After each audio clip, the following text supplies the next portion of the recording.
He attended Ahmadu Bello University where he studied painting. He taught art after graduation and afterwards remained a studio artist. He is a printmaker, designer, painter, illustrator, and a publisher. Rashid Badamosi, at whose instance this visual art fiesta took place, believes that Dr. Nobrakbeya is a living legend.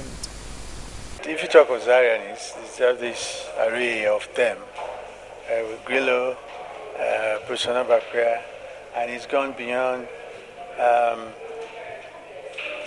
just being one of the founders of that movement in art, but he's excelled himself to the extent that he's so well recognized internationally, he's doing so well, and he's living by the art.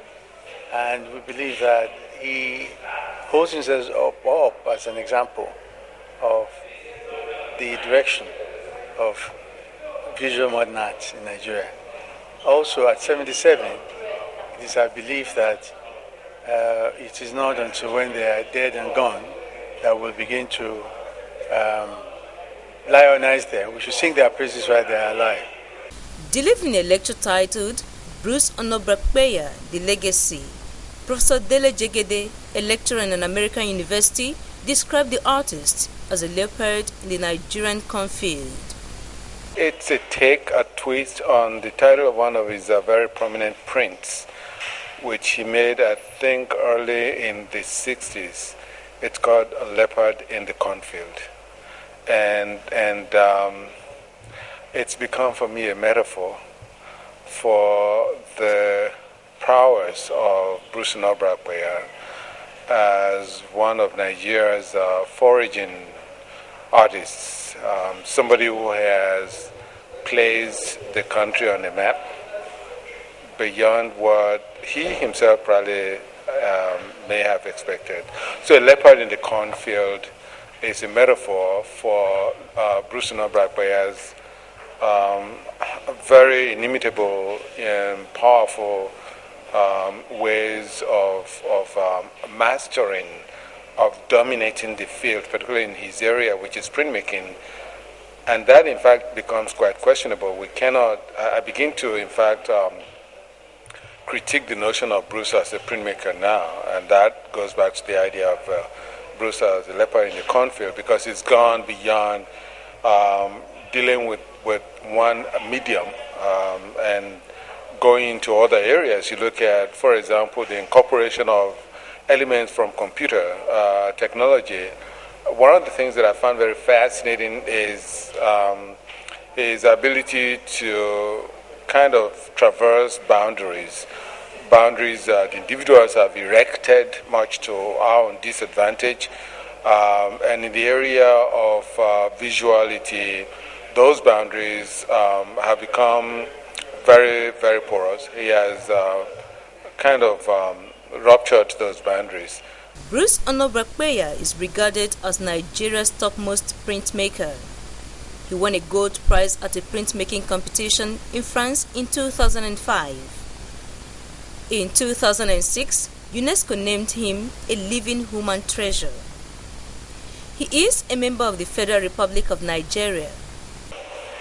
I am really surprised that this has happened to me today.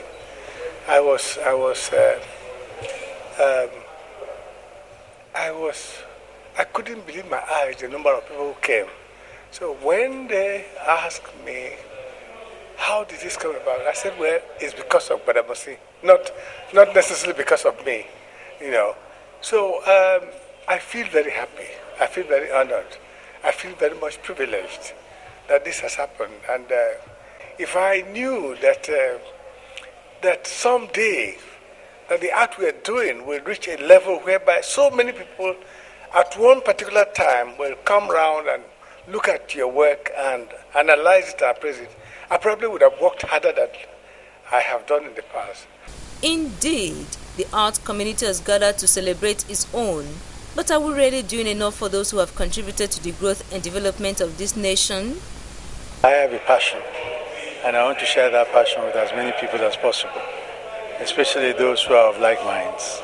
Every major public work, should devote no less than 1% of the cost of that contract to embellishment, to the arts.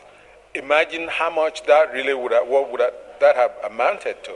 In other words, if you were to have a major construction going on that will benefit the public, that goes in the area of, let's say, 100 million, dollars, 100 million naira, and then you make 1% of that, you can imagine how much that's going to be.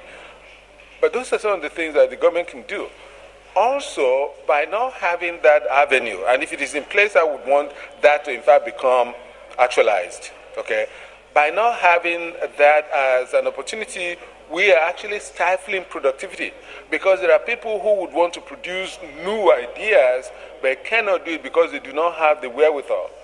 If you had government, kind of support, or foundations to which you can apply, and somebody is giving you a 50,000 naira kind of grant that allows you to sit down and do nothing because you want to chart the trajectory of the sun and see how that affects art, so that the market woman in Ojota or Oshodi can know how to sell the vegetables. You might say this is weird, this is useless kind of thing, but it is from those things that new art would emerge, that would challenge people. Art is not art because it's pretty. The Visual Art Fiesta is a yearly program that takes place in Grillo Pavilion. Rarely qualifies to be celebrated here. First, lifetime achievement, that you've been able to keep in world focus for a long time, and you continue to be productive and you continue to excel. I think that is the most important bit about it, that you are excelling at every turn and you're not static in any shape or form, and that people will continue to uphold you as an example.